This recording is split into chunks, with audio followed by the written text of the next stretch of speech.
بسم اللہ الرحمن الرحیم۔ السلام علیکم ورحمۃ اللہ وبرکاتہ۔ ہشام بن عبد الملک جو بنو امیہ کا 10واں اور مروان خاندان کا 7واں حکمران تھا، وہ ایک دفعہ حج کے لیے مکہ گیا۔ اس سال زائرین کی تعداد بہت زیادہ تھی۔ کثرت ازدحام کی وجہ سے واجبات کی انجام دہی اور بیت اللہ کی زیارت میں دشواری پیش آ رہی تھی۔ حجر اسود کے قریب پہنچ کر بھی اسے بوسہ لینے کا موقع نہ مل سکا۔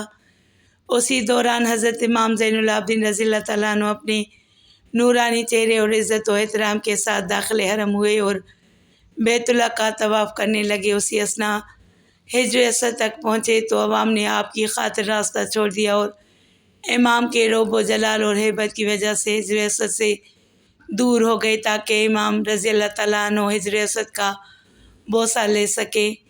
اس صورتحال کو دیکھ کر ہشام سخت برہم ہوا اور حسد کی آگ میں جلنے لگا۔ کسی شخص نے ہشام سے پوچھا کہ یہ کون ہے کہ جس کے لیے لوگ پلکیں بچھا رہے ہیں؟ ہشام نے عمدن جانتے ہوئے کہنے لگا کہ میں نہیں جانتا یہ کون ہے۔ وہیں پر دنیا عرب کا مشہور شاعر فرزدق موجود تھا۔ اس نے کہا کہ تم نہیں جانتے لیکن میں جانتا ہوں اور بتاتا ہوں کہ یہ کون ہے۔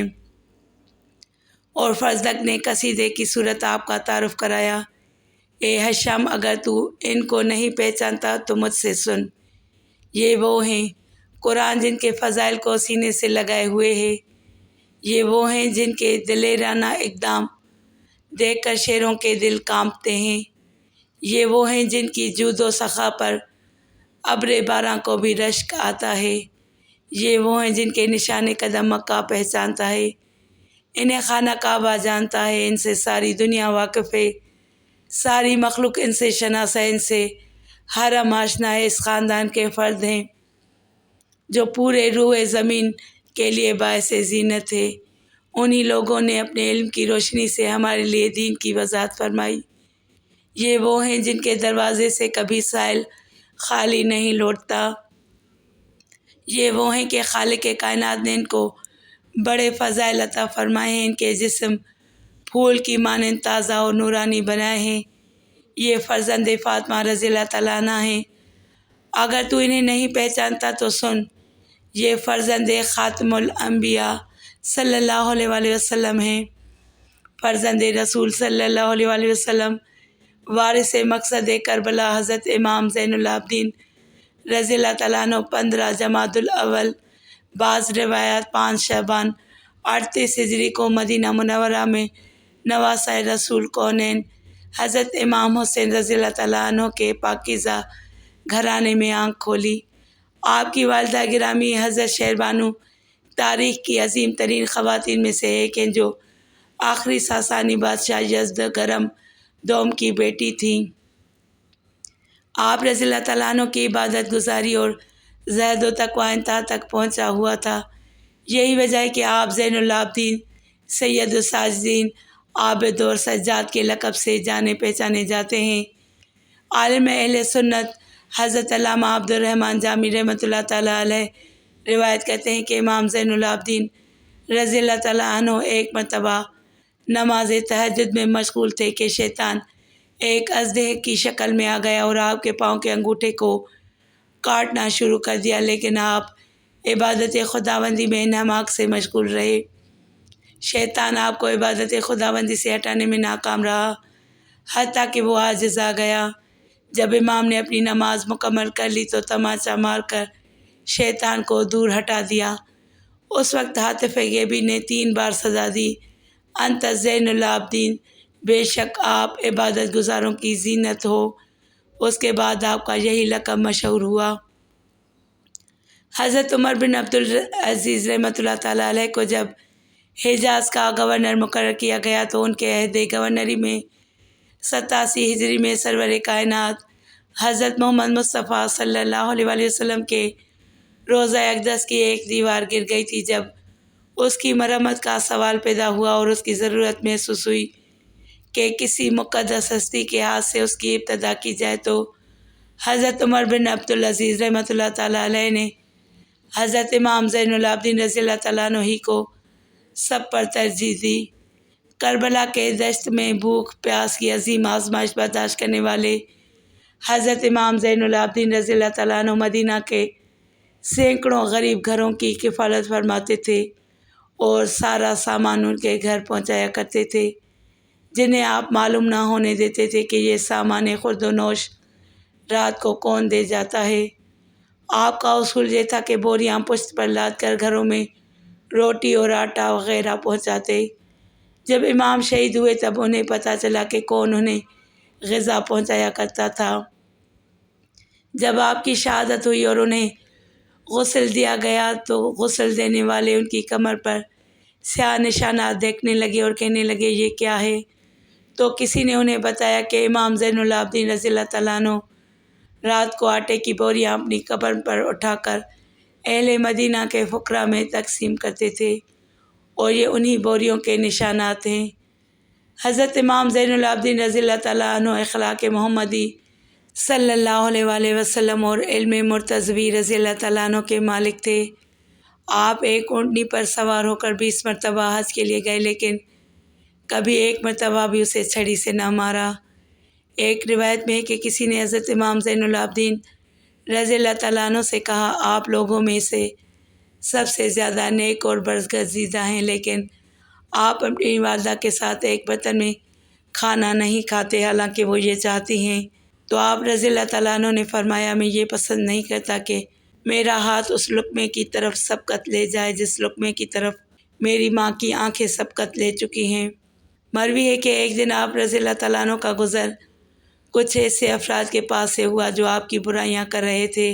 حضرت امام زین العابدین رضی اللہ تعالیٰ عنہ ان کے پاس رکے اور ان سے فرمایا اگر تم سچ کہہ رہے ہو تو خدا میری مغفرت فرمائے، اور اگر تم جھوٹ بول رہے ہو تو خدا تمہاری مغفرت فرمائے۔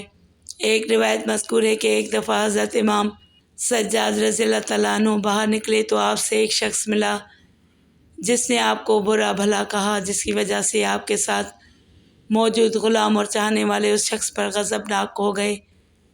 تو آپ نے ان سے فرمایا ٹھہر جاؤ۔ پھر آپ نے اس شخص سے مخاطب ہو کر فرمایا ہمارا معاملہ تم پر زیادہ پوشیدہ نہیں رہنا چاہیے، کیا تمہاری کوئی ایسی حاجت ہے کہ جسے ہم پورا کر سکتے ہیں؟ یہ سن کر وہ شخص شرمندہ ہو گیا۔ پھر آپ رضی اللہ تعالیٰ عنہ نے اپنی چادر اس پر ڈال دی اور اسے 1000 درہم دینے کا حکم دیا۔ اس کے بعد وہ شخص امام زین العابدین رضی اللہ تعالیٰ عنہ کو کہا کرتا تھا کہ میں گواہی دیتا ہوں کہ واقعی آپ رسولوں کی اولاد ہیں، خانوادہ نبوت کی عظیم ہستی اور فسائے عالم کے سردار حضرت علی بن ابی طالب رضی اللہ تعالیٰ عنہ کے پوتے امام زین العابدین رضی اللہ تعالیٰ عنہ کے ذکر کے بغیر کربلا کی داستان نامکمل ہے۔ بعد از شہادت امام حسین رضی اللہ تعالیٰ عنہ، امام زین العابدین رضی اللہ تعالیٰ عنہ نے سیدہ زینب بنت علی رضی اللہ تعالیٰ عنہ کے ہمراہ خاندان رسالت صلی اللہ علیہ وآلہ وسلم کو سنبھالا اور قید و بند کی صعوبتیں برداشت کرنے کے باوجود جس بے مثال جرأت و لازوال عزم و ثبات کے ساتھ امام حسین رضی اللہ تعالیٰ عنہ کے تحفظ دین و شریعت کی تحریک کو سنبھالا دیا وہ تاریخ انسانیت کا ناقابل فراموش باب ہے۔ امام زین العابدین رضی اللہ تعالیٰ عنہ نے اسیران کربلا کے ہمراہ ظالمین کے خلاف مؤثر ترین پرامن احتجاج عزاداری کی بنیاد رکھ کر ہر عہد کے مظلومین کو منزل کا راستہ بتلا دیا۔ اپنی دعاؤں اور مناجات کو جبر و تشدد کے سیاہ ترین دور میں تبلیغ کا ذریعہ بنایا۔ کوفہ و شام میں اپنے خطبات کے ذریعے یزیدیت کا گھناؤنا چہرہ بے نقاب کیا اور مقصد شہادت حسین رضی اللہ تعالیٰ عنہ کو اس انداز میں اجاگر کیا کہ ظلم و جبر کے ایوان میں زلزلہ طاری ہو گیا۔ اگر امام حسین رضی اللہ تعالیٰ عنہ کے فرزند امام زین العابدین اور نواسی رسول سیدہ حضرت زینب بنت علی رضی اللہ تعالیٰ عنہ کی جد و جہد نہ ہوتی تو یزید اپنی طاقت اور پروپیگنڈے سے مقصد شہادت حسین رضی اللہ تعالیٰ عنہ چھپانے میں کامیاب ہو جاتا۔ ظلم و جبر اور پابندیوں کے تاریک دور میں امام زین العابدین رضی اللہ تعالیٰ عنہ نے انبیاء کے اصلاح، دعاؤں اور مناجات کے ذریعے تبلیغ کا راستہ اختیار کیا۔ آپ اگرچہ گوشہ نشینی کی زندگی بسر فرما رہے تھے، لیکن روحانی اقتدار آپ ہی کے پاس تھا۔ تخت و تاج والے ایسے سچائی کے مراکز کو برداشت کرنے کی صلاحیت نہیں رکھتے۔ 25 محرم الحرام 95 ہجری بمطابق 714 عیسوی کو آپ رضی اللہ تعالیٰ عنہ کو زہر دے دیا گیا، جس کے سبب آپ درجہ شہادت پر فائز ہو گئے۔ شہادت کے وقت حضرت امام زین العابدین رضی اللہ تعالیٰ عنہ 57 سال کے تھے۔ آپ کے فرزند امام محمد باقر رحمۃ اللہ تعالیٰ علیہ نے آپ کی نماز جنازہ پڑھائی اور آپ مدینہ منورہ میں اپنی امی بزرگوار حضرت امام حسن رضی اللہ تعالیٰ عنہ اور دادی خاتون جنت حضرت فاطمہ الزہرا رضی اللہ تعالیٰ عنہ کے پہلو میں جنت البقیع میں دفن کر دیے گئے۔ علامہ ابن حجر اور علامہ سبط ابن جوزی تحریر فرماتے ہیں کہ جس نے آپ رضی اللہ تعالیٰ عنہ کو زہر دے کر شہید کیا وہ ولید بن عبد الملک ہے۔ ملا جامی تحریر فرماتے ہیں کہ آپ رضی اللہ تعالیٰ عنہ کی شہادت کے بعد آپ کا ناکا قبر پر نالہ و فریاد کرتا ہوا 3 روز میں مر گیا۔